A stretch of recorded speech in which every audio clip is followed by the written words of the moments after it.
presidente, se possível, me avisar para não me cortar a palavra, porque eu não enxergo aqui o tempo, tá? Aí fica ruim, a gente não consegue terminar a frase. Tá ok. Bom, em relação a esse projeto, primeiro, vale ressaltar que quem lê a exposição de motivo fala uma coisa e é completamente contraditório ao corpo da lei.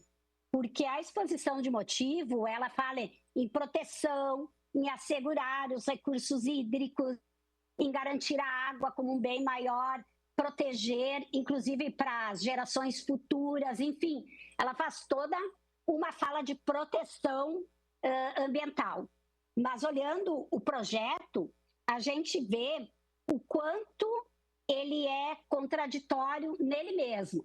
Por exemplo, se eu não me engano, acho que é o artigo 12 desse projeto, que fala seus objetivos, ele se contradiz com outros artigos que fala da degradação que estimula a questão urbana em cima de áreas de bacias de captação.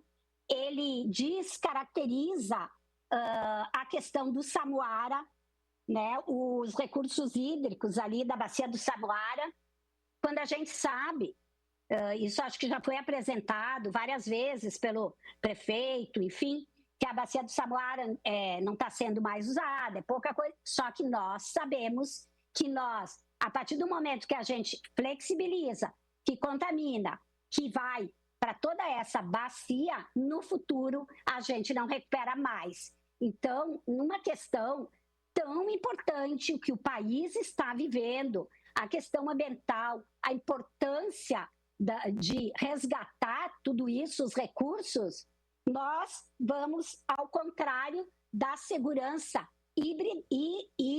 híbrida para criar uma questão jurídica que eu acredito que caiba até ação ao Ministério Público.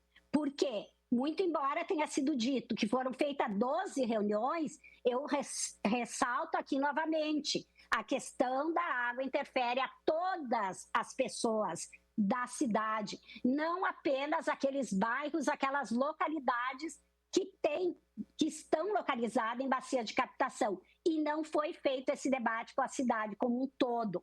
Nós votaremos contrário a esse projeto, achamos que é um projeto preocupante, ele vai comprometer a qualidade da nossa água e vai de encontro a toda a proteção que nós precisamos, inclusive na Constituição, no Código Ambiental, flexibilizar dessa forma. Eu também entendo que já foi dito que a outra lei ela é muito restritiva, então não dá para ser restritiva e agora ser completamente permissiva como é essa. Então, entre restringir para proteger a cidade, a água, que é um direito humano, eu prefiro ficar com a antiga e trabalhar para que aquela antiga se melhore, mas não uma nova lei desses moldes dessa aqui que está sendo votada hoje.